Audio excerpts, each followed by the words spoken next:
মোৰ জন্ম লখিমপুৰ জিলাৰ উত্তৰ লখিমপুৰ মহকুমাৰ ঘোনাসুতি গাঁৱত।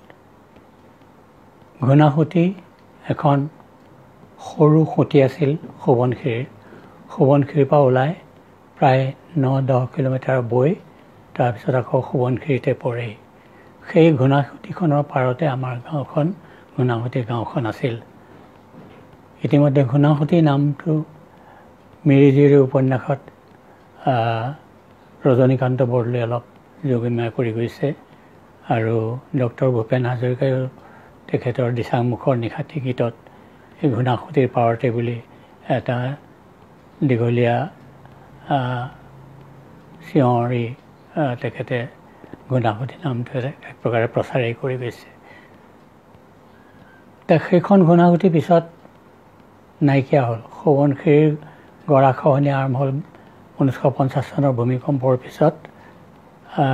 52-53 চনৰ পৰা বৰ বেছিকৈ গৰাখহনীয়া আৰম্ভ হ'ল সোৱণশিৰিৰ আৰু সেই গৰাখহনীয়াত ঘোনাসুতি নৈখন গিলিলে, তাৰপিছত ঘোনাসুতি গাঁওখনো গিলিলে। সেইকাৰণে সেই যিখন গাঁৱত মই জন্মগ্ৰহণ কৰিছিলোঁ সেইখন গাঁৱৰ এতিয়া চাপ নাই বুলিয়ে ক'ব পাৰি। সেইবোৰ চাপৰিৰ মাজত বা নতুন যিবিলাক হয়তো সুঁতি হৈছে সেইবিলাকৰ মাজত হয়তো সোমাই পৰিছে।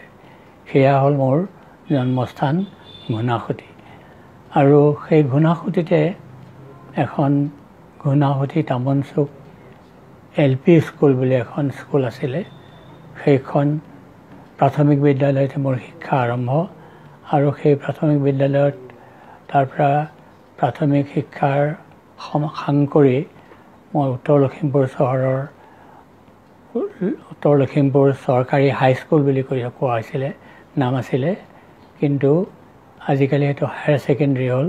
কিন্তু আমাৰ সময়ত উত্তৰ লখিমপুৰ চৰকাৰী উচ্চ ইংৰাজী বিদ্যালয় বুলিও কৈছিলে আৰু চৰকাৰী হাইস্কুল বুলিও সাধাৰণতে কৈছিলে, গভৰ্ণমেণ্ট হাইস্কুল।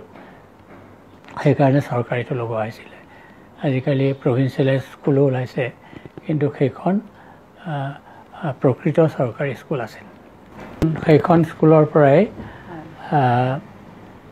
উত্তৰ লখিমপুৰ চৰকাৰী হাইস্কুলৰ পৰাই মই মেট্ৰিক পৰীক্ষাত উত্তীৰ্ণ হৈ মই অসমৰ বাহিৰলৈ পঢ়িবলৈ যাওঁ।